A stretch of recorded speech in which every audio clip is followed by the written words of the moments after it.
In this exercise video, I'm going to show you how to do a hip hinge bridge. This is designed to make sure your core is keeping your spine in neutral throughout the movement, and all the movement is happening at your hips, engaging your glutes and hip muscles. So this one, you're going to get yourself laying on your back with your spine in neutral as much as possible and your knees bent. Bring your feet hip width apart, and you want to make sure your toes are in line together. If you're not sure if your toes are in line, then put your toes against a wall or a flat surface to make sure that they are in fact in line. To find that neutral spinal position, you can do some pelvic tilts back and forth. So that way you feel that big arch and you know this is one extreme. You can tuck under and flatten your back and you feel that other extreme, and then you slowly stop halfway in between, so you're in between that full arch and that full flattened position. Once you're in this position with your core, you're going to start to engage the core to support the pelvis and support the spine, so it's keeping in one position and moving together as one unit through this exercise.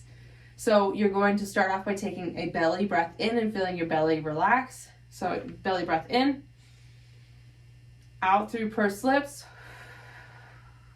pulling that belly button in towards the spine and slightly up towards your head, feeling that tension build up in your lower abdominal region, and making sure that your ribs are staying down. So you don't want to be engaging your core and having your ribs go up towards the ceiling like that. This is just creating a negative pressure versus actually engaging your core. This all stays flat. Once you have that core engaged, you might also feel some pelvic floor engagement or be instructed to do a Kegel with that as well. But the biggest focus here is on this lower abdominal deep core. So once you have that deep core engaged, then you're going to hinge at the hips and lift straight up into the air, aiming for a straight line through your shoulders, hips, and knees, and then back down. So my core is staying tight to make sure my back is not moving out of this neutral position, and all this motion is happening from my hips. So all this motion is hinging around this axis through my hips. Instead of, if I were to let my back arch, you could be seeing some movement of your pelvis rocking and rolling like that. You might feel that as you get to the top of your lower back is arching and your belly is relaxing versus staying tight here. So you want to be thinking about that movement coming from a hip hinge here, with everything through your torso and your pelvis staying together and moving as one.